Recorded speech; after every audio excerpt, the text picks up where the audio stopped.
Oi pessoal, tudo bem? Quero falar com vocês sobre um assunto desagradável envolvendo liberdade de expressão, violência e feminismo.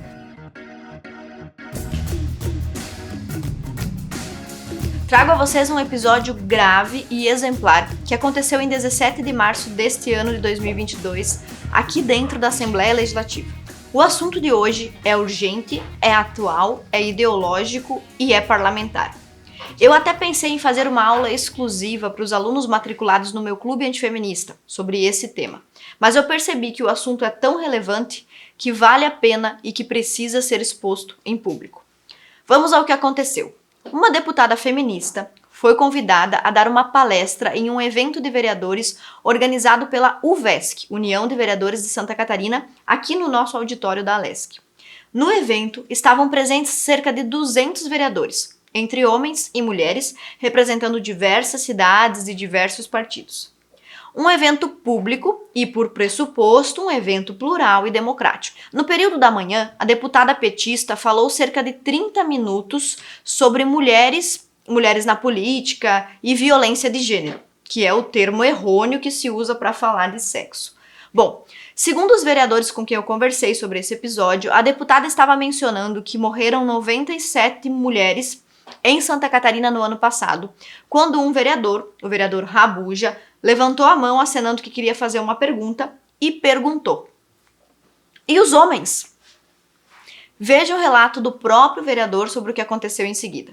E ela não entendeu de uma forma tranquila e acabou, no final, me mandando procurar na internet se eu queria saber sobre isso. Houve uma comoção até de um pouco do pessoal que estava lá, dos vereadores que estavam lá também. Me vaiaram, pediram que eu me retirasse, enfim, daí a coisa se acalmou e até que no final do evento foi feita uma moção de repúdio contra a minha pessoa. Por quê? Porque simplesmente eu questionei ela sobre um fato que eu acho relevante, porque a violência doméstica, no meu ver, é muito importante e a gente tem que tratar sobre o tema, só que a gente tem que tratar como um todo, não só como uma parte. Temos que tratar sobre isso em cima das crianças, a gente sabe que tem violência doméstica contra os idosos e também contra os homens. Então acho que quando a gente lida com um assunto tão importante e relevante como esse, a gente tem que tratar como um todo. E no final do evento foi aprovada uma moção de repúdio contra a minha pessoa, porque acaba sendo levado assim, gritando, e os que pensam diferente acabam se retraindo, acabam deixando essa meia dúzia gritar, tomar conta da situação. Acho que não está certo isso. Um episódio que deveria ser normal em um lugar democrático que envolve debate de ideias, como é o caso da Assembleia Legislativa. Um vereador simplesmente fez uma pergunta sobre a condição masculina para uma parlamentar que estava discorrendo sobre a condição feminina. Ou seja, um debate sobre homens e mulheres e políticas públicas. Resultado: o vereador foi vaiado por um pequeno grupo de vereadores presentes e naquele momento a deputada palestrante, que estava em posse do microfone, além de não responder com educação ao questionamento de outro representante do povo, o vereador Rabuja, disse a ele e a todos que estavam ali que se ele quisesse saber sobre os dados acerca de homens, ele mesmo que pesquisasse na internet. Uma postura muito indelicada, para dizer o mínimo, mal educada. Não bastasse isso, nas horas seguintes, o vereador Rabuja recebeu uma moção de repúdio dos seus colegas vereadores, que deveriam estar defendendo, afinal de contas, ele também é vereador. E foi alvo de uma matéria no site da deputada acusando-o de violência, agressão, desrespeito e silenciamento com relação às vítimas de violência. Tudo isso que eu estou falando para vocês está documentado, tanto a moção de repúdio assinada por vários vereadores, quanto a matéria publicada no site dessa deputada, que é uma deputada feminista e petista, uma deputada aqui de Santa Catarina. Bom, diante de tudo isso, para não permitir o agravamento dessa injustiça contra esse vereador, eu mesma vou respondê-lo. Vamos comparar e analisar dados sobre feminismo e violência, começando pelo meu estado, Santa Catarina. Segundo o documento de auditoria do Tribunal de Contas de Santa Catarina, que você está vendo aí na tela também, nós tivemos, em média, 50 mulheres assassinadas por ano desde 2013 no nosso estado, aqui em Santa Catarina. Segundo uma matéria recente publicada na NSC Total, nós tivemos 57 mulheres assassinadas em 2020 e 55 mulheres assassinadas em 2021. E segundo essa mesma matéria, nós tivemos uma resolutividade desses casos, desses crimes, desses assassinatos, em torno de 89%. Então, esses são os dados básicos para nós começarmos a nossa conversa sobre violência. E são dados que provavelmente a própria deputada deve ter citado ou mencionado nesse evento, nesta palestra. Vamos adiante. É exatamente aqui que cabe a pergunta do vereador Rabuja. Sabemos esses dados sobre as mulheres. E os homens? O que sabemos sobre eles? Foi esse questionamento que ele tentou fazer na palestra da UVESC. E os homens? E os homens? Não tem dados sobre isso? Qual o problema de perguntar sobre isso? Então vamos usar rapidinho o Atlas da Violência do IPEA em 2019 para responder a dúvida do vereador sobre a situação dos homens perante a violência. O documento oficial do Atlas da Violência é esse daqui, vocês podem encontrar na internet também. O pessoal da edição vai colocar aqui do lado. E eles também fizeram um mapa, uma espécie de guia. Esses documentos oficiais nos dão várias informações, e entre essas informações, essa daqui, ó, de que 92% das vítimas de homicídio, de assassinato no país, foram homens entre 2007 e 2017. Nós vamos cruzar também os dados desse portal com os dados da matéria. Vamos lá. Vamos pegar o gráfico que está na página 69 desse documento oficial e vamos fazer alguns cálculos juntos. Essa imagem que você está vendo aqui em algum lugar da tela, ela mostra que das vítimas totais de assassinato, 92% foram homens e 8% mulheres. Segundo os dados oficiais do Sistema de Informações sobre Mortalidade do Ministério da Saúde, em 2017, houve 65.602 homicídios no Brasil. Agora nós vamos ver esse segundo gráfico de padrão de vitimização em relação ao local do crime, ou seja, onde a pessoa foi morta. O que interessa para nós no momento? Já que o assunto abordado no evento foi a violência doméstica e o feminicídio, então nós precisamos descobrir quantos homens e quantas mulheres morreram dentro de casa, no espaço domiciliar, certo?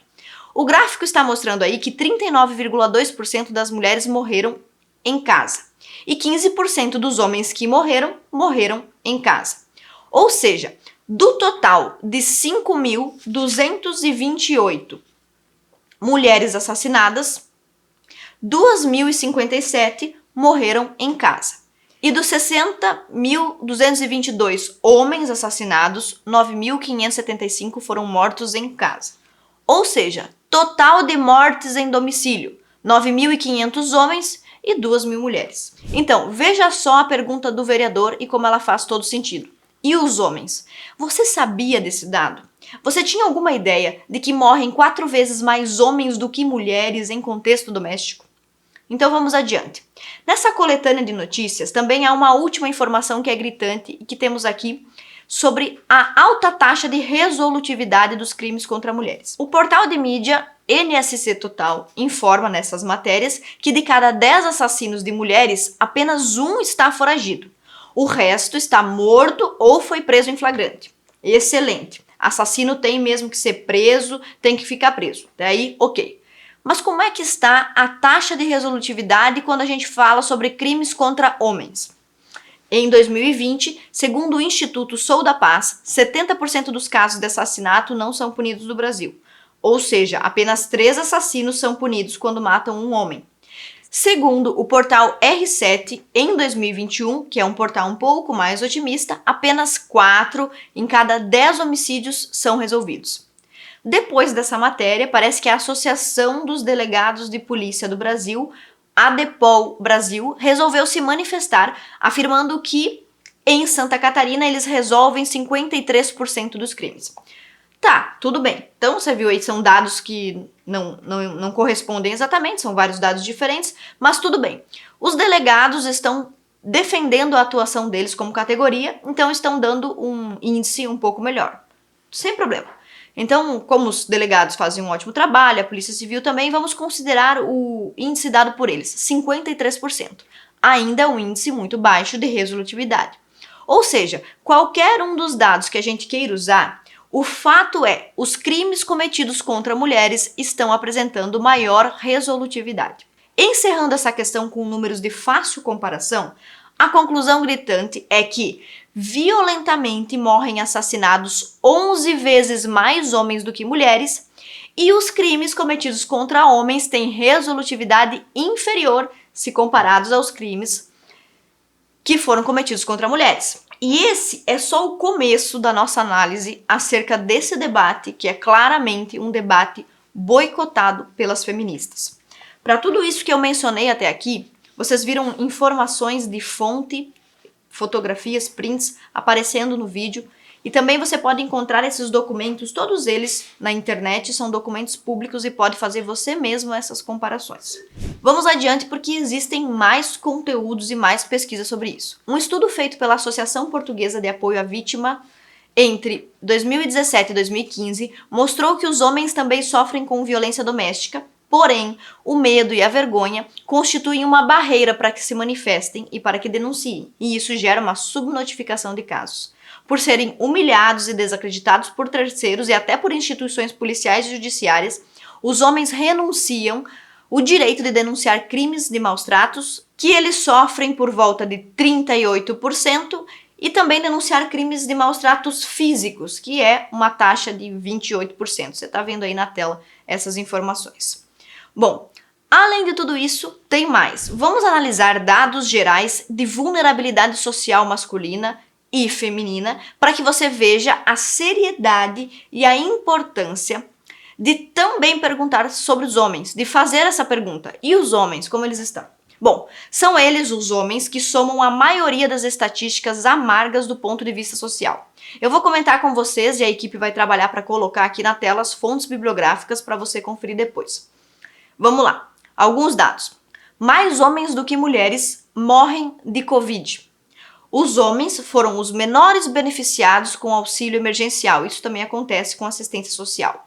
O homem não é prioridade em situações de emergência ou conflitos armados. Os homens constituem 80% dos moradores de rua no Brasil. Os empregos mais perigosos são desempenhados por homens. Os homens têm 10 vezes mais chance de morrer no trabalho. Os meninos, que são homens do sexo masculino pequenos, correspondem a mais de 60% da mão de obra infantil. Então, esse pessoal de esquerda, feminista, que gosta tanto de falar sobre trabalho, trabalho escravo, CLT, direitos trabalhistas, você já tinha ouvido esse dado? Você ouviu isso aí em algum lugar? Talvez não, porque se refere aos homens e, bom, não pode nem perguntar sobre a situação dos homens. Vamos adiante. Os homens também são minoria nos cursos de graduação e educação profissional. Se você pesquisar, você vai descobrir que as mulheres são cerca de 60% das pessoas cursando e se formando na universidade hoje em dia. Os homens representam 76% dos suicidas no Brasil, segundo um relatório da OMS. Os homens têm o dobro de chances de se tornarem alcoólatras. Os homens têm maior índice de vício em drogas ilícitas. Os homens abandonam mais a escola e a universidade. Os homens têm mais probabilidade de terem câncer e de morrer da doença. Mesmo assim, existe mais investimento para prevenção e promoção da saúde da mulher do que do homem. Os homens constituem 95% da população carcerária no Brasil. Segundo uma revista de saúde norte-americana, 1 a cada 5 homens morre antes de completar 65 anos no Reino Unido. O homem participa do alistamento obrigatório no exército para manter os seus direitos de cidadania, direitos que a mulher tem sem precisar se alistar. Na prática, o homem não tem preferência para obter a guarda dos filhos. O homem só possui 1, 2, 3, 4 dias de licença paternidade. Bom, agora que você já tem essa lista de dados e fontes, vamos falar sobre estudos internacionais mais detalhados sobre tudo isso. Uma pesquisa feita em 2014 nos Estados Unidos mostrou que 53% dos jovens americanos com menos de 25 anos estavam desempregados ou subempregados. E mostrou também que 1 a cada 6 homens foi vítima de experiências sexuais abusivas antes dos 18 anos. Tenho certeza que você ouve o tempo todo sobre violência, abuso, condição de trabalho prejudicial quando pensa sobre mulheres. Mas esses dados aqui falam sobre abuso e sobre situações de opressão e de sofrimento relacionados aos homens. Presta atenção. Além disso, 67% dos alunos de educação especial são meninos, segundo essa pesquisa. E 13,2% dos meninos em idade escolar é diagnosticado com TDAH. E mais, além do problema da violência não se encerrar na questão homem e mulher, não se encerrar na questão da mulher, atingir também o homem, Vamos além. É preciso considerar também o que acontece com crianças, adolescentes e idosos. Vamos pegar outra manchete de algum noticiário popular aí e colocar aqui na internet, tá? Pra gente investigar. Em setembro de 2021, a NSC Total compartilhou uma matéria intitulada Santa Catarina tem quarta maior taxa de estupros de crianças e adolescentes no Brasil. Ok. Lendo a matéria, eu cheguei a um trecho que informa que as pessoas podem fazer esse tipo de denúncia de abusos e maus tratos e tudo mais no Disque 100, famoso Disque Direitos Humanos. Talvez você já conheça isso. Bom, aqui no meu livro, nós temos um capítulo específico sobre violência. O capítulo 9, um capítulo que fala sobre várias falácias em torno da violência. O título do capítulo é Precisamos do Feminismo para Combater a Violência. E aqui a gente desmente, conta algumas histórias que você também nunca ouviu por aí. Enfim, a gente desmente algumas falácias e há um dado relacionado a esse Disque 100, o Disque 100 mencionado aí pelo portal NSC Total. Em um levantamento que foi realizado pelo pesquisador independente Daniel Reinaldo em 2019, foi constatado que a maioria das denúncias de agressões praticadas contra crianças e idosos, o que também é violência doméstica, foram praticadas por agressoras mulheres. Exatamente. Repetindo, as mulheres foram a maioria das denunciadas por agressões contra os mais fracos em ambientes domésticos. Vamos aos dados da violência contra a criança. A pesquisa mostrou que 17,3% dos agressores não foram identificados. 36% dos agressores eram homens e 46% dos agressores eram mulheres. Ou seja, segundo o Disque 100, que está inclusive aí noticiado, conhecido como um portal para receber informações sobre agressão dentro de casa, violação dos direitos humanos, segundo esse portal, a maioria das agressoras de crianças e adolescentes são mulheres. E tem mais.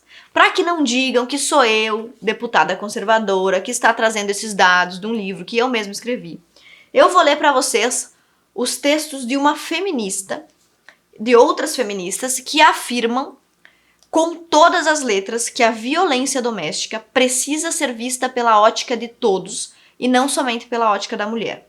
Ou seja, são feministas que concordariam mais com a pergunta do vereador Rabuja do que com a resposta mal educada da deputada feminista que disse: vai pesquisar na internet, isso não é problema meu, não vou tratar sobre isso, como quem diz, olha, não tem importância isso.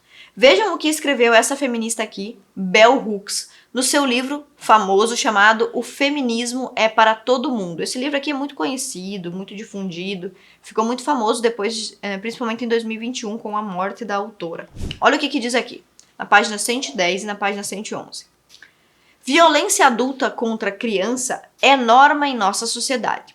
Presta atenção nisso aqui. Há o problema de que, em sua maioria, pensadoras feministas jamais quiseram chamar atenção para a realidade de que mulheres são, com frequência, as principais culpadas pela violência diária contra crianças. Deputada feminista que disse que esse assunto era para pesquisar na internet, não precisa, tá nos livros das feministas, tá? Vamos continuar aqui.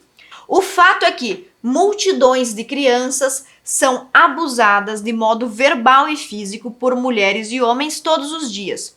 O sadismo maternal tem que ser da mãe, óbvio, né? Mas é bom explicar, porque agora a ideologia de gênero é uma confusão. O sadismo maternal, com frequência, leva mulheres a abusar emocionalmente de crianças. E a teoria feminista, ela que está dizendo, a teoria feminista não ofereceu nem crítica feminista, nem intervenção feminista quando a questão é violência da mulher adulta contra a criança. Ela que está dizendo isso aqui, é ela que está dizendo. Mulheres perpetuam essa violência tanto quanto homens, se não mais. Uma grande diferença entre o pensamento e a prática feminista tem sido a recusa do movimento em confrontar diretamente a violência de mulheres adultas contra crianças. Maternagem e Paternagem Feminista, o nome do subcapítulo, página 110 e página 111. Um livro que eu não recomendo por não concordar, porém tem uma informação aqui que a própria feminista está dizendo pra gente que o movimento é hipócrita. Ela que está dizendo. Olha, não é uma coisa para você deixar passar batido. É uma feminista dando razão à ampliação do debate sobre a violência em casa. A Bell Hooks está apontando para a hipocrisia de quem nega o protagonismo da mulher agressora, ou seja, o que aconteceu aqui nesse evento. E vamos abrir aqui mais um parênteses para eu ler a nota da deputada feminista, a nota que ela produziu e compartilhou no seu site contra o vereador que teve a ousadia, a coragem de perguntar. Bom, agora vocês já viram que perguntar sobre esse assunto não é algo escandaloso, não é uma agressão, não é uma violência. Segundo as próprias feministas, é inclusive necessário e oportuno. Mas vamos lá. A deputada feminista publicou em seu site, não satisfeita em ter visto o vereador ser vaiado por algumas pessoas, nota de repúdio de câmaras de vereadores contra eles, tudo sem fundamento nenhum. Não satisfeita, a deputada compartilhou uma matéria chamada Manifesto sobre o episódio de violência política em encontro estadual de vereadores e vereadoras de Santa Catarina. Olha do que ela chamou a atitude do vereador de fazer uma pergunta. Ela chamou de violência política. Agora, nós vamos ler esta nota da deputada feminista contra o vereador juntos e vamos fazer alguns comentários sobre essa nota e o pessoal aqui vai editar, vai colocar na tela. Começa assim, vamos pular o primeiro parágrafo, vamos para o segundo. É assim agora, ao escrever este manifesto sobre as agressões que sofri nesta semana, durante a palestra sobre participação feminina na política, blá, blá, blá, blá, blá. Ao apresentar dados oficiais, também estou apresentando dados oficiais, e a pergunta do vereador também era sobre dados oficiais, ele não queria saber sobre dados inventados, ele queria saber sobre dados oficiais. Ao apresentar dados oficiais, acerca de 97 mulheres cujos companheiros mataram aqui em Santa Catarina no último ano, fui reiterada e insistentemente interrompida por um vereador que proferia a falácia da violência é violência, negando a existência covarde, cruel e devastadora da violência de gênero. Olha essa expressão usada aqui. Agressões que sofri, a deputada, a política parlamentar que se candidatou, se colocou como representante do povo para entrar em debates políticos e em embates políticos, está reclamando de um mero questionamento e está tratando o questionamento, o direito ao debate, como agressões. E vamos adiante. Ela fala aqui que o vereador está praticando a falácia da violência é violência. Ou seja, para ela, dizer que violência é violência, que todo tipo de violência é ruim, que todo tipo de violência deve ser combatido, é uma falácia? Eu me pergunto, é isso que ela pensa? Por que violência é uma falácia na cabeça da deputada? E continua, olha a acusação que ela faz ao vereador. Negando a existência covarde, cruel e devastadora da política de gênero. Nunca, aonde foi que o vereador negou a existência de violência contra a mulher? Isso, inclusive, é absolutamente impossível, já que você não passa um dia sem assistir um episódio desse na televisão, ouvir sobre isso na universidade, no parlamento. É insano dizer que o vereador estava negando a existência. Mas vamos continuar aqui com essa nota sobre violência política. Mesmo sendo publicamente atacada. Olha, se a senhora não quer ser publicamente confrontada, a senhora não pode ser político. O político ele é constantemente confrontado o tempo todo. Então, mesmo sendo publicamente atacada, desrespeitada e constrangida em meu direito de expressão como palestrante, aqui eu pergunto, como assim seu direito de expressão? O direito de expressão é de todos. O vereador também tem direito de expressão, ainda mais considerando que o vereador que simplesmente fez uma pergunta faz parte da diretoria do Conselho Administrativo, Fiscal, sei lá, da União de Vereadores de Santa Catarina. Se a senhora tem direito de palestrar por 30 minutos... o vereador tem direito de perguntar por 15 segundos. E ainda assim, é uma distribuição de tempo muito injusta. Questionei os vereadores, perguntei a alguns vereadores se havia sido respeitoso, gentil o momento em que o vereador levantou a mão e fez a sua interpelação. Muitos me disseram que sim. Perguntei também se haveria espaço para perguntas e para debate após a manifestação da palestrante. E o próprio presidente da UVESC me disse que, já que o vereador causou conflito, nós suspendemos. Ou seja, teve uma palestra sem espaço para perguntas, sem espaço para debate do que foi dito na palestra. Então o vereador fez muito bem em questionar no meio da palestra, porque não ia ter momento para ele questionar depois. Em meio à indignação, o pessoal tá indignado. Meu Deus do céu, indignação profunda, porque alguém fez perguntas, né? E ela diz assim, em meio à indignação, perguntas seguem sem respostas. Qual pergunta segue sem resposta? A do vereador, né? A do vereador segue sem resposta, porque o evento acabou e ninguém respondeu ao vereador sobre o caso dos homens. Mas ela tá dizendo que as perguntas dela é que seguem sem resposta. Como pode, em pleno século XXI, um sujeito tentar impedir o debate? Essa parte aqui eu vou pedir pro editor botar na tela bem grande, porque isso aqui é uma parte chocante dessa nota contra o vereador. Um sujeito, olha como ela se refere ao colega parlamentar. Um sujeito, poderia ter dito um vereador, um colega parlamentar, né? Bom, um sujeito tenta impedir o debate. Olha só, vou explicar uma coisa para vocês que estão aqui nos assistindo também, para todos os políticos que podem estar assistindo esse vídeo.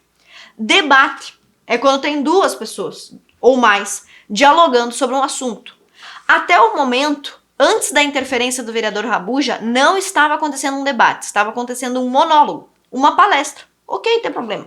Palestra é um negócio legal também, pode fazer palestra. Agora, era uma palestra. Quando o vereador Rabuja perguntou, foi que começou o debate. Então, ao contrário do que está sendo dito aqui, o vereador não tentou impedir o debate, ele tentou promover o debate, ele tentou dar início ao debate. E ela continua perguntando, como pode uma pessoa eleita, olha, deslegitimando a eleição do rapaz, como pode uma pessoa eleita nem combater, olha aqui, não enxergar a realidade nem combater uma prática covarde? Quem foi que disse que o vereador não reconhece a violência contra a mulher e não a combate? Existe algum documento do vereador, algum momento na vida dele em que ele tenha promovido a violência contra a mulher? Olha a quantidade de coisas absurdas nessa nota, simplesmente porque o vereador fez uma pergunta. Ao mesmo tempo, segue aqui, ela diz assim, ao mesmo tempo a relação, a plateia demonstrou-se solidária e mais potente do que isso, demonstrou-se combatente e corajosa. Agora eu quero abrir um parênteses aqui. Eu falei com o vereador e ele me disse que várias pessoas, vários homens e várias mulheres vieram falar em privado com ele e parabenizá-lo pela iniciativa de ter perguntado e disseram que concordaram com ele. Em contrapartida, o pessoal feminista que vaiou o vereador Rabuja o fez em público. Então aqui vai um puxão de orelha para você que é conservador, para você que estava lá e deixou o vereador Rabuja passar por isso sozinho. Isso é inadmissível. Quer dizer que você e vários outros concordam com o vereador, dão razão a ele, mas o deixaram sozinho? É por causa de coisas assim que o debate democrático está sendo solapado. E por isso que só há voz em um lugar. Por isso que o conceito de politicamente correto e o conceito de espiral do silêncio está dominando os nossos debates. Assim como o vereador foi vaiado aqui, em público, aqueles que concordavam com o vereador deveriam tê-lo defendido em público, como eu estou fazendo aqui agora, ou lá no calor do momento, ou depois, posteriormente. Deveriam. As pessoas devem defender as outras quando elas estão passando por injustiça. Isso, inclusive, é o evangelho. Se você é cristão, isso é o evangelho. Mas vamos adiante. Soma-se a esse manifesto popular, lá e tal, moção de repúdio e tal, a manifestação institucional da VESC em contrariedade à postura do agressor. Aqui está dizendo que houve uma manifestação oficial da União de Vereadores contra o agressor, o vereador, que não agrediu ninguém. O que o vereador fez foi uma pergunta. Bom, então eu falei diretamente com o presidente da UVESC, que é o senhor Anderson Gusato. Mandei umas mensagens de WhatsApp para ele, uns áudios e perguntei: presidente Anderson Gusato, é verdade que a UVESC se manifestou contra o vereador? Perguntei, porque eu fiquei sabendo, houve coisas, comentários sobre isso, e agora eu tô vendo isso aqui escrito no lugar. Não, o presidente Anderson Gusato negou que a UVESC tenha se manifestado oficialmente contra o vereador e disse que se manteria neutro até o momento. O que eu sei é que ele se manteve neutro. Então tem que corrigir a nota aqui, tem muitos erros, corrigindo inclusive esse. E por fim, a deputada termina a sua nota contra a violência política dizendo: sigo de pé, mais resiliente do que antes, como tantas mulheres fortes, também não vou sucumbir. Ora, deputada, a senhora pensou por algum momento na sua vida em sucumbir por uma simples pergunta? A senhora realmente pensou em sucumbir por ter sido perguntada? Não é essa a postura e a coragem que se espera de um parlamentar. Bom, se não bastasse isso que nós já dissemos antes de ler esse manifesto, fechando parênteses aqui, do livro da Bell Hooks, que diz que deve sim haver debate sobre homens e mulheres no campo da violência, se não bastasse isso, a outra feminista, uma outra autodeclarada feminista, uma política da Suécia, chamada Eva Solberg, que já publicou sobre esse tema, que já debateu sobre esse tema. Aqui, na página 142 do meu livro, eu menciono um artigo dessa feminista que diz o seguinte: se nós, como mulheres, não defendermos esses homens, quem então o fará? Qualquer forma de violência é ilegal e deve ser combatida. Olha só, segundo a deputada aqui no seu manifesto contra o vereador Rabuja, essa frase aqui é a falácia da violência contra a violência. A feminista Eva está dizendo aqui: qualquer forma de violência é ilegal e deve ser combatida. Concordo com você, feminista Eva, concordo. Temos que começar a falar sobre este tema difícil e complicado. Devemos começar a reconhecer, olha a feminista que teve um lapso de juízo aqui na vida dela. Devemos começar a reconhecer o fato de que a violência doméstica, em pelo menos metade de suas ocorrências, é perpetrada por agressoras. Metade de suas ocorrências. Ou seja, essa feminista aqui, não sou eu que estou dizendo, está dizendo em um artigo publicado por ela que 50% dos casos de violência doméstica é realizado por mulheres. Caso contrário, se nós não reconhecermos esse problema, os nossos esforços para proteger os mais vulneráveis entre nós, as crianças, nunca serão mais do que apenas uma aspiração. Continuaremos a falhar na tentativa de ajudar as famílias a romper com esse padrão destrutivo. Essa informação está na página 142 do meu livro, que desmente falácias feministas, e na página 143 continuam outras informações importantes. Por exemplo, uma pesquisa que mostrou a informação de que 23% dos jovens na Austrália já testemunharam um incidente de violência física ou psicológica contra sua mãe ou madrasta. Em contraposição, fazendo paralelo a esse dado, há uma proporção idêntica. 22% dos mesmos jovens australianos já haviam presenciado episódios de violência doméstica contra seus pais ou padrastos. Ou seja, esta outra pesquisa na Austrália também confirmando os dados da feminista Eva sobre 50% das agressões partirem de mulheres e 50% partirem de homens. Bom, aqui você vai ter mais e mais detalhes sobre isso, mas é preciso irmos adiante nessa discussão. Você viu aqui que está claro que mesmo as feministas um pouco mais lúcidas reconhecem a importância de falar sobre os homens quando se trata de violência. Em dissertação de mestrado da pós-graduação de psicologia da UFJF, Fernanda Bona apontou que mulheres praticam mais violência psicológica, física e injúria contra parceiros e filhos. Com um total de 480 participantes, a pesquisa dela apontou que 77% de um grupo de 292 mulheres com relação conjugal afirmam ter xingado, humilhado ou intimidado o parceiro, contra 71% das mesmas ações tomadas por eles. A agressão física do companheiro, tapas, socos ou chutes, foi assumida por 24% das mulheres. E segundo as próprias mulheres, apenas 20% dos parceiros cometeram o mesmo tipo de agressão contra elas. Presta atenção nesse dado dessa pesquisa que foi realizada e que você pode encontrar na internet, na Universidade Federal de Juiz de Fora. Uma pesquisa cujo orientador é o professor Lélio Moura Lourenço. Violência entre parceiros íntimos, estudo longitudinal e quantitativo com mulheres de Juiz de Fora. Bom, nessa pesquisa, a pesquisadora, a Fernanda Monteiro de Castro Bona, num dos dados que ela traz pra gente, ela mostra que 24% das mulheres admitiram ter agredido seus maridos e apenas 20% delas notificou ter sido agredidas por eles. Ou seja, conclusões desse estudo. Tanto a mulher quanto o homem praticam violência. Contudo, é preciso considerar que o impacto da ação produzida pelo homem geralmente é maior que o mesmo ato da mulher. O tratamento cultural também é diferenciado. Quando ele agride, a conduta tende a ser avaliada como crime, mas se for ela a agressora, em determinados casos, não. Ou seja, esse comportamento pode ser até tolerado socialmente, diz a Fernanda, pesquisadora. Essa citação aqui vai ficar na tela enquanto eu converso com vocês. O que ela está nos dizendo é: quando um homem agride uma mulher, é socialmente e imediatamente considerado crime. Quando a mulher agride o homem, as pessoas passam pano, ou fingem que não viram, ou não consideram crime, enfim. Vamos lá. Além de todas essas autoras, pesquisas e dados que você certamente não conhecia, porque o movimento feminista sabota a difusão desses dados, sabotou inclusive a pergunta do vereador Rabuja, há outro problema que afeta as famílias, principalmente as crianças. Somando-se ao fato de existirem muitas mulheres agressoras de crianças, de adolescentes e idosos, há também aquelas mulheres que usam os seus filhos para disputas na vara de família. Em uma notícia veiculada no portal Extra, pertencente ao Grupo Globo, uma psicóloga do Tribunal de Justiça do Rio de Janeiro afirma que 80% das denúncias de abuso sexual nas varas da família são falsas. Olha o que ela diz. Na maioria dos casos, a mãe está recém-separada e denuncia o pai para restringir novas visitas, afirma Glícia Barbosa de Matos.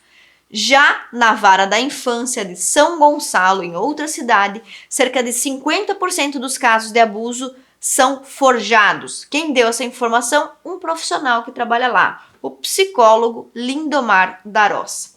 Se você tiver um trabalho e uma paciência, você vai encontrar esses dados. Não com tanta facilidade, porque, óbvio, existe todo um movimento, inclusive aqui dentro, que aconteceu na reunião da UVESC, para abafar informações reais e isonômicas sobre violência. Bom, mas vamos voltar para a nota feita pela deputada feminista, abrindo outro parênteses. Outro argumento que aparece aqui contra o vereador Rabuja e que pode se estender a qualquer conservador que esteja aqui assistindo, debatendo em qualquer lugar, é de que qualquer pessoa que não seja feminista é uma pessoa que apoia a violência contra mulheres. Eu mesma, sendo mulher, sendo independente financeiramente, sendo política, todos os empoderamentos possíveis que elas consideram, eu mesma já ouvi que eu sou machista e apoio a violência contra mulheres por eu ter esse discurso que é mais isonômico. Não sei nem se é justo, né? Porque justo só Deus, mas um discurso mais isonômico, um discurso que respeita os dois lados. Bom, esse argumento de que quem não é feminista é contra as mulheres e é a favor da violência é um argumento utilizado com o objetivo de criar um monopólio da virtude, ou seja, só as feministas são virtuosas, fazendo com que simples questionamentos pautados na realidade sejam vistos como um ataque frontal ou um retrocesso social, que foi o que aconteceu com o vereador.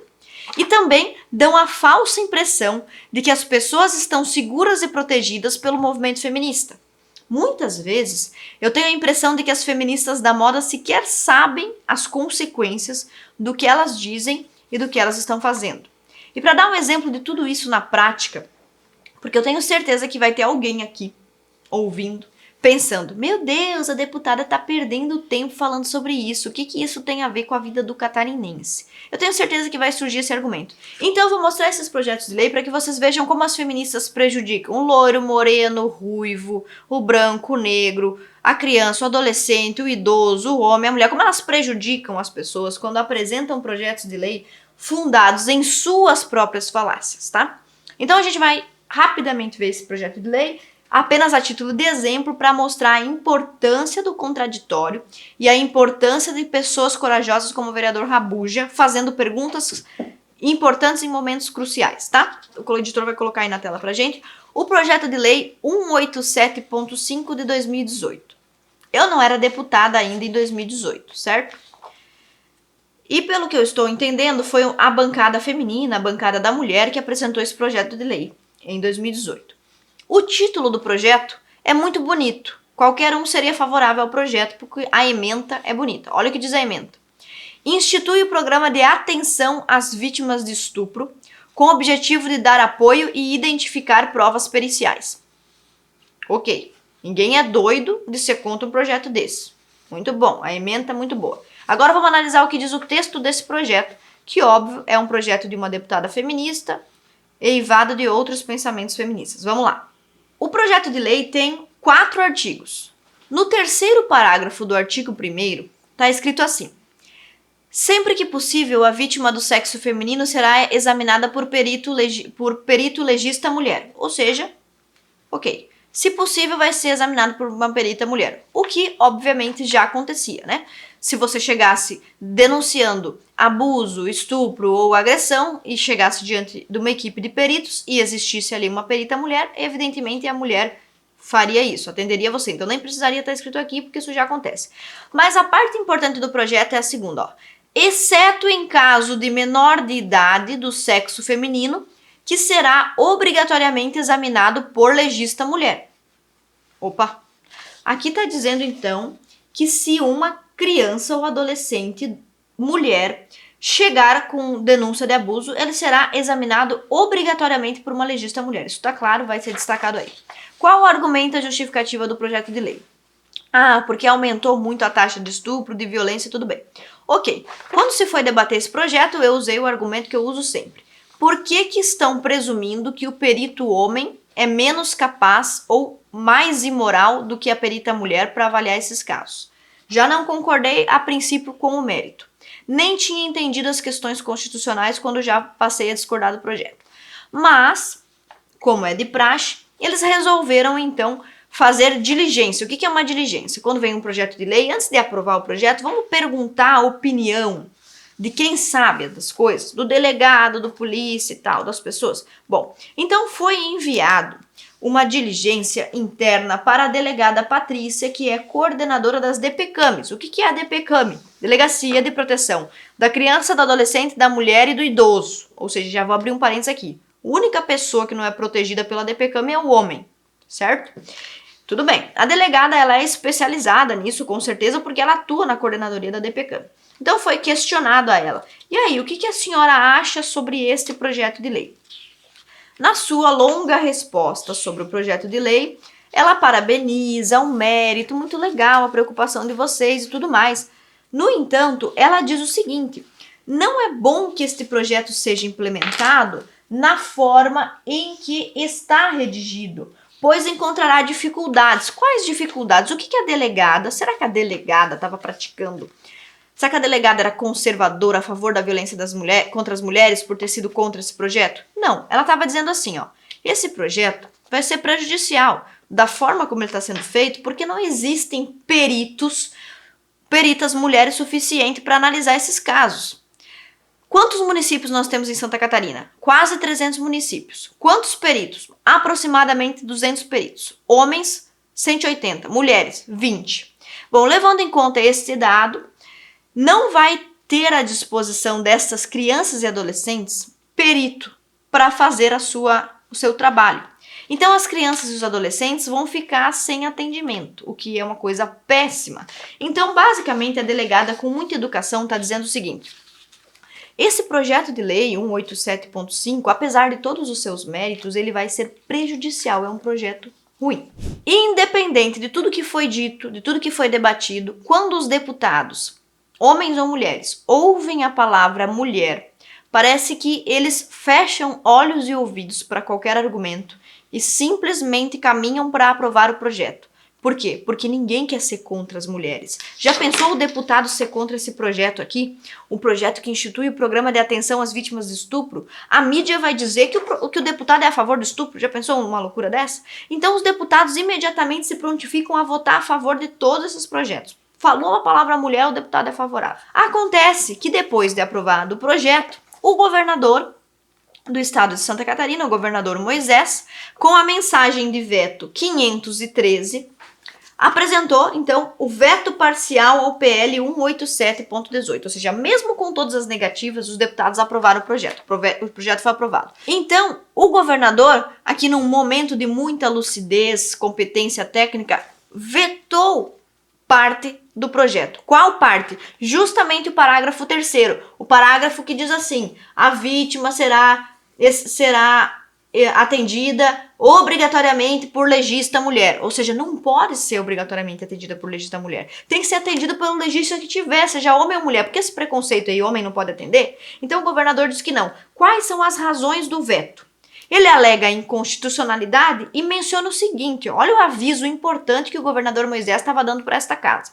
Ele diz o seguinte, olha só, se vocês botarem esse projeto em execução, os direitos da criança e do adolescente serão violados, porque criança e adolescente têm prioridade no atendimento, ele tem que ser periciado, ele tem que ser analisado, recebido, atendido imediatamente, porque é criança e adolescente. E este projeto vai inviabilizar o atendimento prioritário de crianças e adolescentes.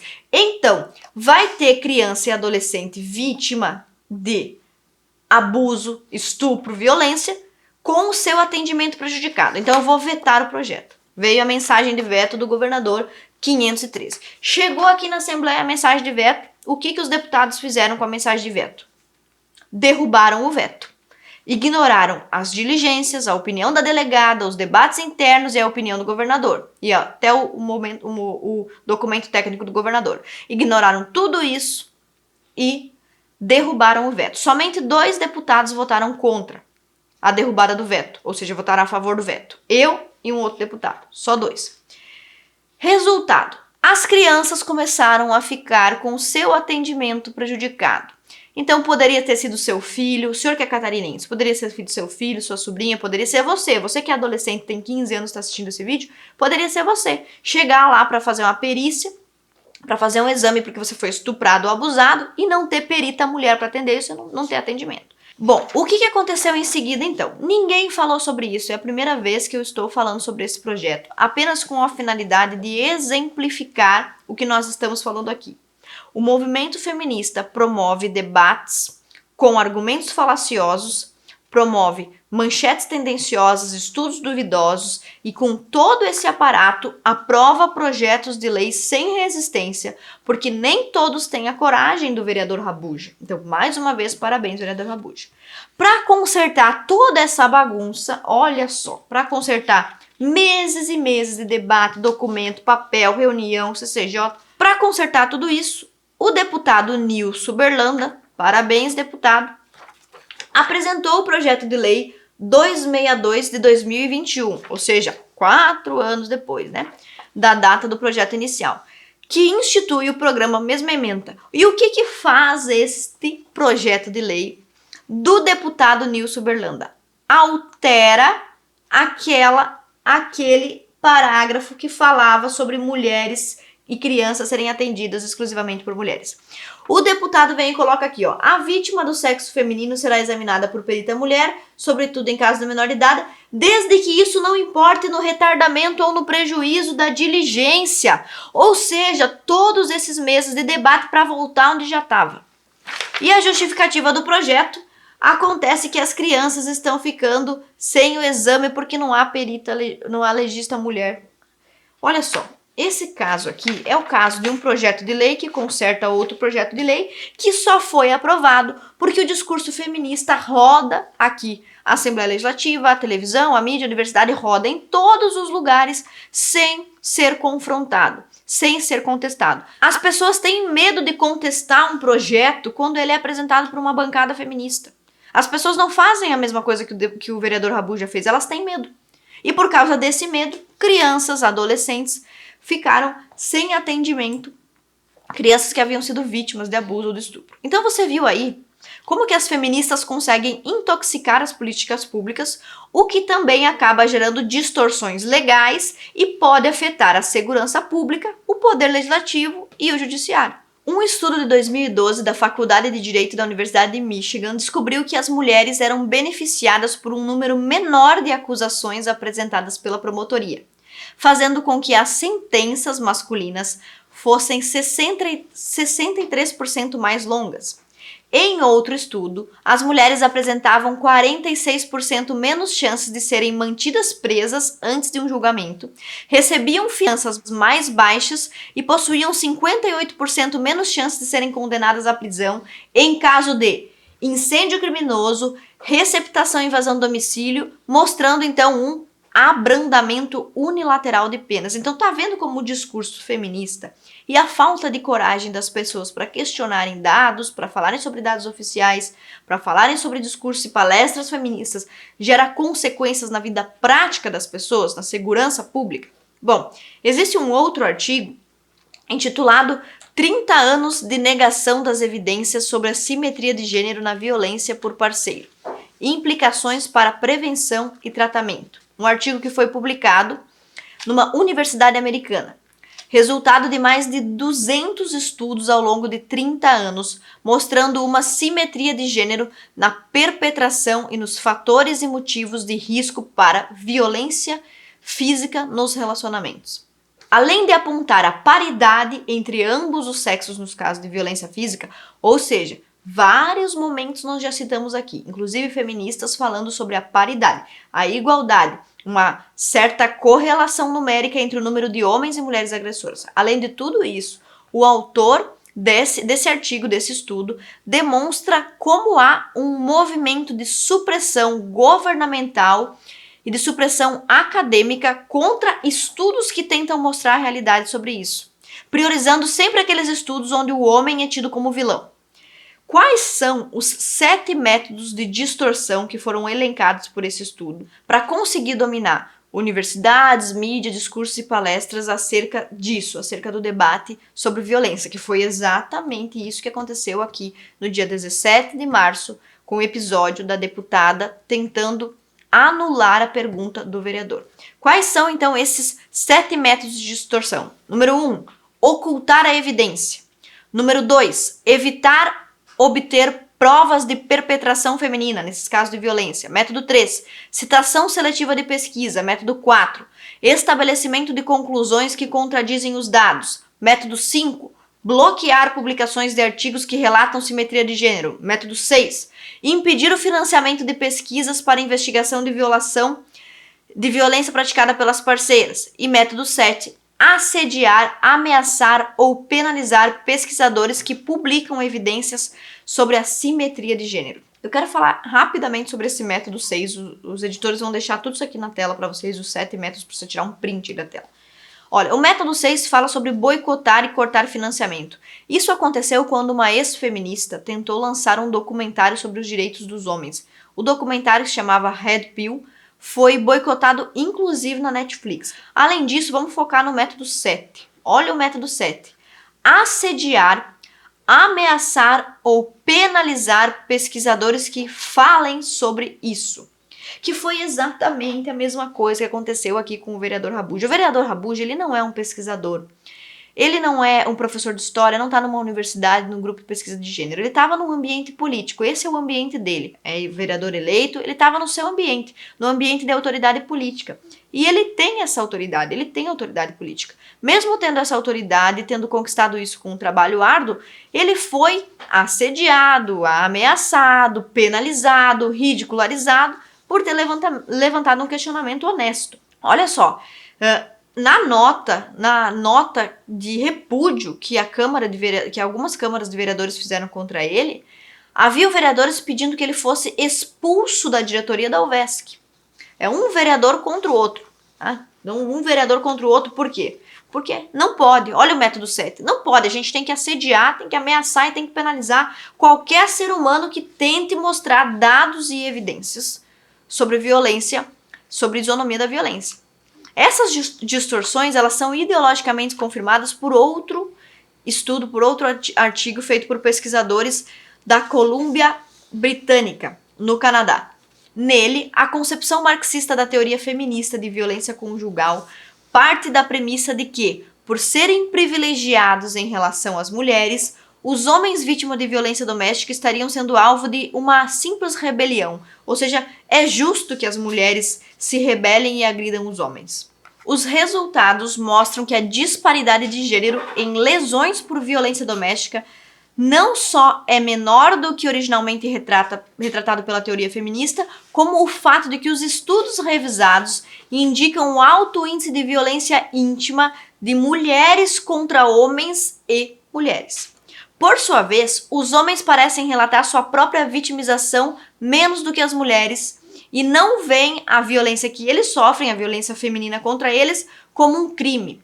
Todos esses dados nós vamos enviar para as câmaras de vereadores de todo o estado de Santa Catarina, para as principais câmaras de vereadores, 100, 200 câmaras de vereadores, numa nota em defesa do vereador Rabuja.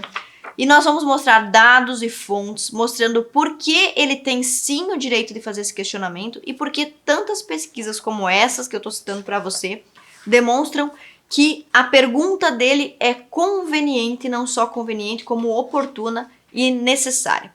Para exemplificar esses casos dos estudos que nós estamos falando aqui, casos de supressão de dados, de alteração de dados mentirosos, de dados escondidos, de boicote às pesquisas, eu quero citar um boletim de ocorrência que chegou até mim através de um advogado de Curitiba.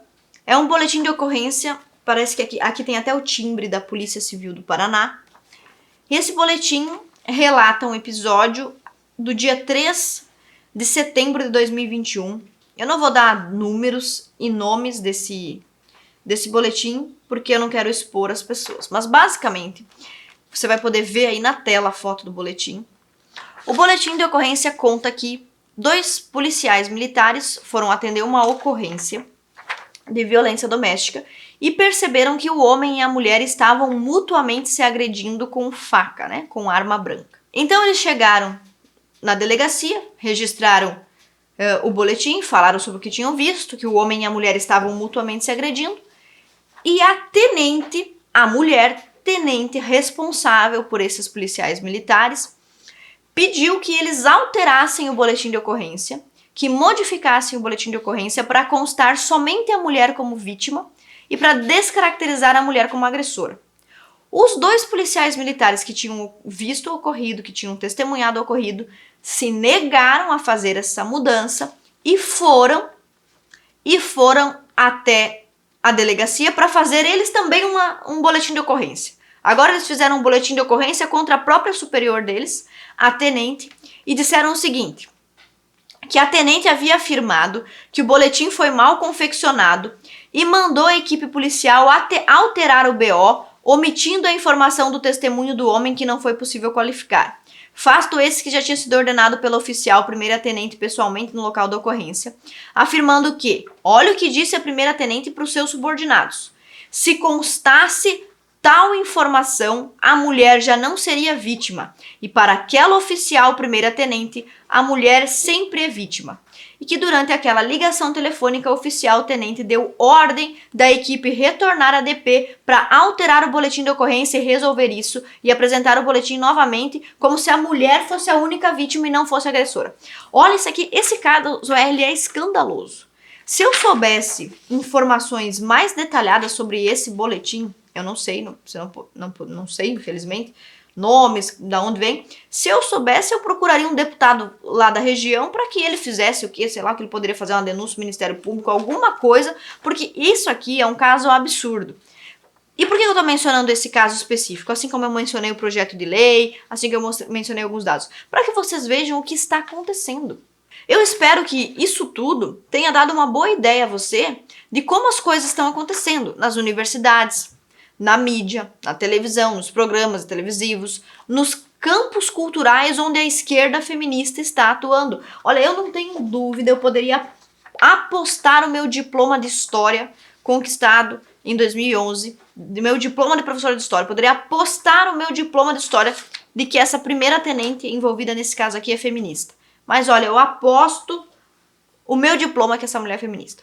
Para encerrar, é importante nós ressaltarmos também que a violência contra mulheres e a violência política contra mulheres, que é um conceito aí que a esquerda gosta muito de utilizar, o conceito de que toda discussão, todo argumento levantado contra uma mulher é violência política de gênero, então você não pode contestar uma deputada mulher. Olha, presta atenção, você que é vereador, você que é marido, você que é pai, você que é chefe, você que um dia quer ser candidato, você que é deputado, senador, não importa o que você seja, você pode ser presidente da república, não importa.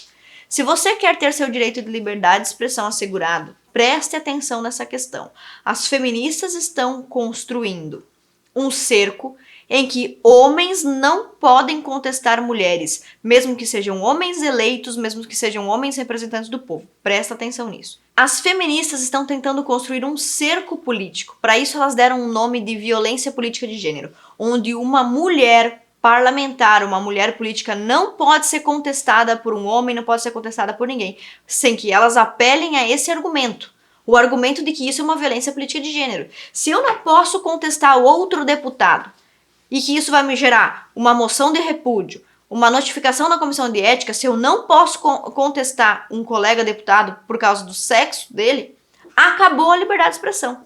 Acabou, eu não posso discutir mais. Você já pensou se fosse o contrário? Se fossem os homens fazendo isso? Se os homens dissessem, toda vez que uma mulher contrariar um homem, nós vamos mandar para a comissão de ética. O negócio é escandaloso, é absurdo. Só a título de exemplo, aqui dentro da Assembleia Legislativa, nós temos uma bancada feminina. A princípio, como eu tenho a tese de que nós devemos ocupar todos os espaços possíveis, fiz parte dessa bancada. Hoje não faço mais, parece que eu fui desligada da bancada. Mas a questão é o seguinte, uma mulher desligada da bancada feminina. Essa bancada feminina, ela atua assim como esta deputada que eu estou mencionando aqui, que é a deputada que estava palestrando, porque eles compartilham dos mesmos ideais. Eles não são uma bancada feminina, elas são uma bancada feminista. E utilizam a estrutura da própria Assembleia Legislativa para promover esses conceitos, como o conceito de violência política de gênero, que constitui no quê? Constitui em dizer que se você contraria uma mulher, dependendo do que você está falando e do momento e quem é que está falando, você está praticando violência, então aquilo ali merece uma representação na comissão de ética, merece uma moção de repúdio ou algo assim. Bom, eu quero dizer então que eu acho que toda manifestação é livre, que o deputado também pode ofender, pode xingar, pode fazer o que quiser, claro que não. Existem limites, só que esses limites não foram rompidos pelo vereador Rabuja. Ele pode, no máximo, vamos supor que vamos exagerar, alguém poderia dizer que ele foi mal educado. Ponto. Na pior das hipóteses, o que eu não concordo. Agora, dizer que ele praticou uma violência política, como na manifestação do SAI, isso é impossível. Mas existe sim. Existem momentos em que os políticos ultrapassam qualquer limite de decência, humilham os demais. Isso não tem nada a ver com o sexo de quem está palestrando, mas com o mau caratismo mesmo de quem faz isso. Então, eu gostaria de mencionar alguns exemplos que aconteceram no Brasil, onde mulheres realmente foram ridicularizadas. E aí eu me pergunto, será? Vamos pesquisar aqui depois nos ofícios, nos documentos aqui da Assembleia Legislativa de Santa Catarina, procura aí nos documentos da Assembleia Legislativa do seu estado, no Congresso. Será que houve moção de repúdio, representação na Comissão de Ética nesses casos? Quais casos? Vou contar uma história para vocês, talvez vocês já conheçam. A ministra Damares, ela é pastora, então a sua religião, a sua convicção política é clara, é transparente e é direito dela. A ministra Damares, quando era uma criança, a partir dos 6 anos, começou a ser abusada sexualmente. Ela foi estuprada quando criança. Entre os 6 e os 10 anos, a ministra sofreu muito em decorrência disso. Hoje, os médicos, inclusive, indicam que esse estupro, esse abuso que ela sofreu aos 6 anos pode ter levado ao fato de que hoje ela não consegue ter filhos, né? Ao fato de hoje ela ser estéril. E uma coisa que ela sempre quis ser, mãe, certo? Então esse episódio lamentável e triste na vida da ministra, ela contou uma vez, como pastora, para um grupo de evangélicos, que com 10 anos ela pretendia se suicidar pelas memórias de abuso. Enfim, imagina a situação que passa uma criança que foi abusada, sei lá, dos 6 aos 10 anos, uma criança que sofreu abuso sexual. A ministra então subiu num pé de goiaba e queria, sei lá, se jogar do pé de goiaba, se suicidar. Uma criança, né, pessoal? A criança, ela pensa como uma criança. Bom, e a ministra contou o seu testemunho. Ela disse que ela só não se suicidou porque Jesus apareceu para ela no pé de goiaba. A partir do momento em que a ministra contou a sua experiência, na qual ela foi vítima de abuso, as feministas, os esquerdistas, os progressistas passaram a fazer chacota do sofrimento de uma mulher que passou por abuso e que passou por violência. Só para você ter ideia dos tipos de chacotas aos quais a ministra foi submetida. Teve bandinha, sei lá, bandinha de carnaval, fazendo marchinha de carnaval, debochando da ministra. Teve cartaz, Teve políticas, mulheres fazendo piada da ministra, teve camiseta, teve meme, teve tudo que é possível você imaginar para debochar da ministra. Quem é a ministra? Uma sobrevivente de um abuso sexual. E o que esse pessoal feminista de esquerda, hipócrita, faz? Debocha da ministra. Eu não vou ficar falando aqui sem dar prova, vou deixar vocês verem aí alguns exemplos.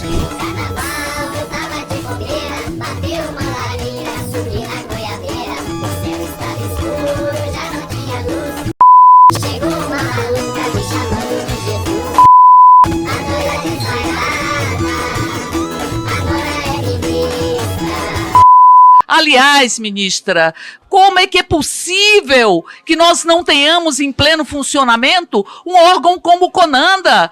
Porque nem todas as meninas vítimas de violência podem ser salvas por um Jesus na goiabeira. Nós precisamos de políticas públicas. Por favor. Peraí, silêncio. Aí fica difícil. Por favor, por favor. Deputada Érica. Eu não posso me omitir. Eu não posso me silenciar. Jesus realmente apareceu no pé de goiaba para mim. E a forma como a senhora falou no primeiro momento machucou muito essa ministra. Eu senti que a senhora falou de uma forma irônica. A senhora zombou. Mas a senhora não zombou apenas de uma menina. A senhora zombou de milhares de meninas no Brasil. Quem passou pelo calvário que eu passei sabe o que é estar no colo de um abusador. Então, olha só, sabe quem mais debochou da ministra? Não, eu não me espanto. Eu não me espanto, mas assim, seria de se espantar se houvesse lógica e lucidez nesse país. Até a Globo, com o Globo Rural usando a goiaba, teve a ousadia de ironizar o sofrimento de uma menina de 6 a 10 anos estuprada e violentada. É ou não é absurdo? Isso sim é ou não é uma violência psicológica contra uma vítima de abuso, que deveria ser uma pauta do movimento feminista.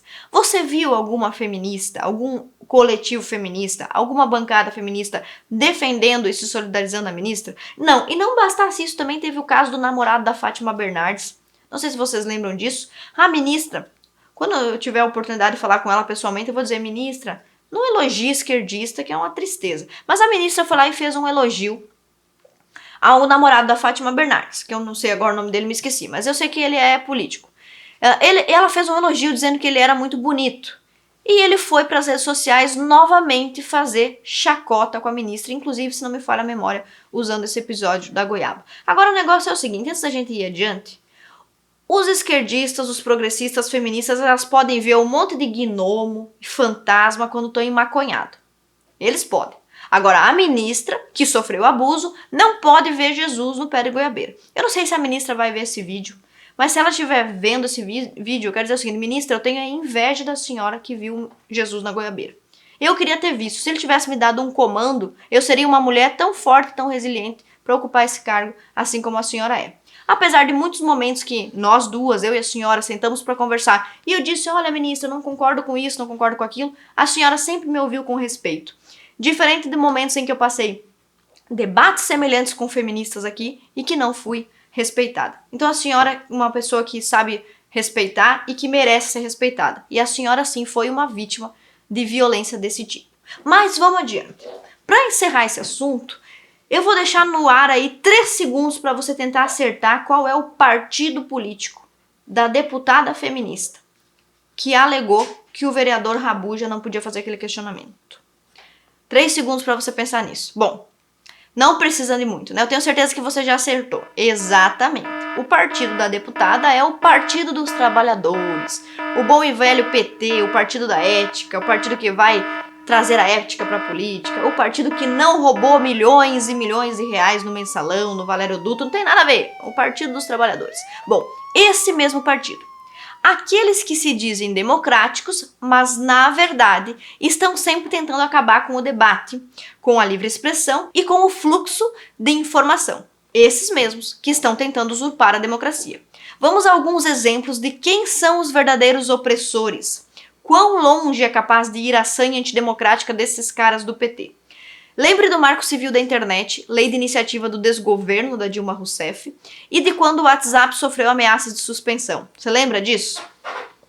Em 2018, Gleisi Hoffmann, presidente nacional do PT, pediu a suspensão do WhatsApp, alegando disparos de mensagem em massa por parte do Bolsonaro. Veja aí o vídeo da mulher Gleisi Hoffmann. Gente, isso é muito grave. É muito grave o que está acontecendo no Brasil. E nós temos que pedir que o Tribunal Superior Eleitoral tome uma providência. O que vai fazer com esse resultado da eleição? Vai fazer o quê? Vai anular? Vai anular as eleições inteiras? Vai parar? Vai suspender o WhatsApp? Acho que a primeira coisa que a gente tinha que pedir é a suspensão do WhatsApp.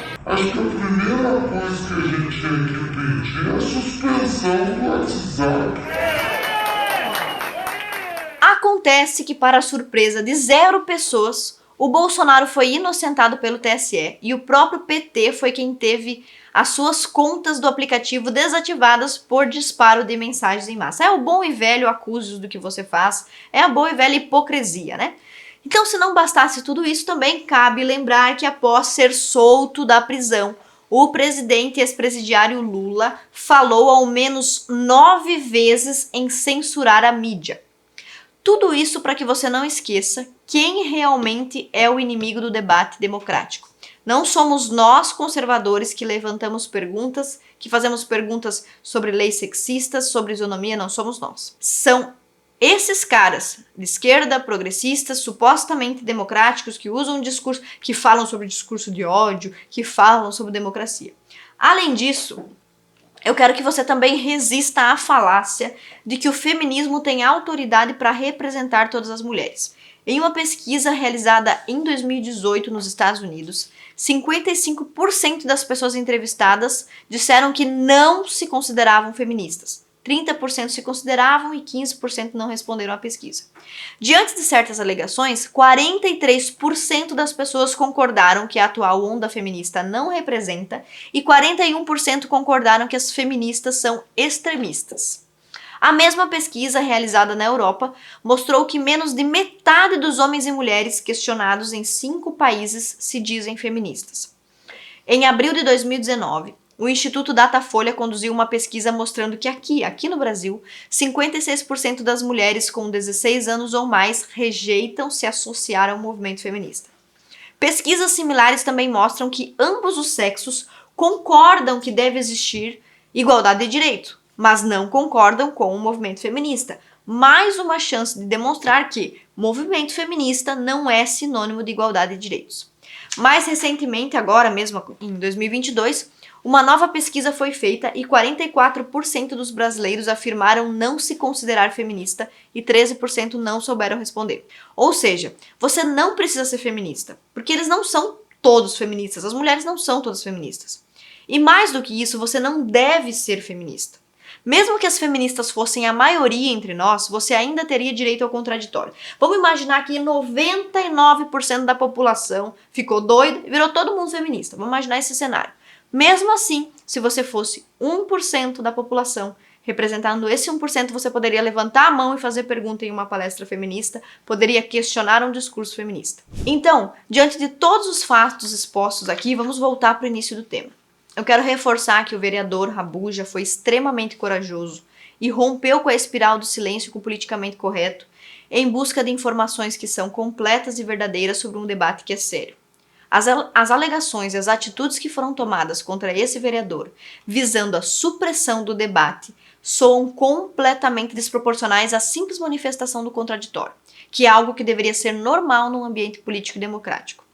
Essa tática é comumente empregada pelo movimento feminista. Qual tática? A tática de se vitimizar e depois atacar coordenadamente alguém que pensa diferente. Por que eu tô falando sobre isso? Porque eu, Ana Campagnolo, já passei por isso e estava sozinha quando eu tinha 22 anos. É por isso que agora e a partir de agora, ninguém, desde que eu tenha conhecimento, vai passar por isso sozinho. Por isso que o vereador Rabuja não vai passar por isso sozinho. Eu já passei por isso e sei que isso não pode continuar acontecendo e servindo como um instrumento para silenciar aqueles que querem o bem comum por meio da imparcialidade dos fatos e de um debate livre. O vereador não só tem o direito, mas ele tem o dever de se expressar em virtude da função que ele exerce. Como vereador, ele é obrigado a se expressar. E conta com o meu apoio, com o nosso apoio para o exercício dessa liberdade. um direito fundamental e inalienável. A liberdade de expressão é reconhecida inclusive pela Declaração Universal dos Direitos Humanos, sendo um direito indispensável para uma sociedade que quer ser sadia e democrática. O artigo 13 da Convenção Americana de Direitos Humanos estabelece que o direito à liberdade de expressão inclui a liberdade de buscar, receber e divulgar informações e ideias sem consideração de fronteira por qualquer meio de transmissão. Então você, o vereador Rabuja, nós temos esse direito. A nossa Constituição protege a liberdade de expressão no seu artigo 5º, combinado com os artigos 220 e 224. Bom, pessoal, então é isso. Eu e os meus assessores estamos produzindo todo esse material, esses dados, essas informações que vocês estão vendo aqui na tela, direto do gabinete 8 da Assembleia Legislativa. O nosso gabinete está de portas abertas para você que é cidadão catarinense, para nos convidar a visitar seu município, nós temos feito isso, distribuir emendas, ajudar a população e também para defender seus interesses, como é o caso aqui do vereador Rabuja, os seus direitos, aquilo que é importante para você. Então nós estamos aqui dentro do meu gabinete na Assembleia Legislativa, produzindo esse material como uma manifestação pública de uma parlamentar. Primeiro, porque nós queríamos falar sobre os dados e dados da condição masculina e não queríamos deixar o vereador sem resposta. Ele fez uma pergunta, está aqui a resposta. Em segundo lugar, porque nós queremos defender o direito ao contraditório e a verdadeira liberdade de expressão. E antes que alguém pense em dizer que é perda de tempo ou não é função do deputado o que estamos fazendo aqui, eu quero encerrar esse nosso vídeo explicando uma coisa muito básica para todos vocês que são políticos ou eleitores. A palavra parlamento vem de uma expressão francesa que se pronuncia mais ou menos assim, parler, que se escreve assim como você está vendo na tela. Essa palavra significa locutor ou palestrante. Então, a função essencial do parlamento e do parlamentar é falar e, através do discurso, legitimar, fiscalizar, legislar, trabalhar. O que mais uma vez mostra a gravidade de tentarem silenciar um político eleito, seja eu, vereador Rabuja ou qualquer outro político. E por fim, um apelo. Você que é advogado, promotor, professor, pesquisador, jurista, você que tem condições de empreender pesquisas e escrever livros nesse sentido, faça isso. Eu, como deputada estadual, faço o que eu posso dentro da Assembleia Legislativa, com as relatorias, com as emendas, com debates, derrubando e criando projetos de lei. Além disso, eu também publiquei 2 livros, um deles esse daqui, que a gente já usou aqui, e faço palestras em todo o Brasil, em todas as cidades de Santa Catarina onde eu sou convidada. Eu não quero ser sozinha nisso. Aliás, eu já não sou sozinha. Só os meus livros já venderam mais de 100 mil cópias, 100 mil exemplares. Mas vejam só, o fato de eu, uma mulher, ter sido a única a se levantar publicamente para defender esse vereador, que é um vereador homem, mostra que muitos homens estão se omitindo e permitindo essas injustiças. Eu me pergunto o que está acontecendo. Por que os homens não se importam com as injustiças cometidas contra eles mesmos? Bom, enfim, não faça parte disso, não faça parte dessa espiral de silêncio. Dessa vez foi com o vereador Rabuja. Da próxima vez pode ser com você.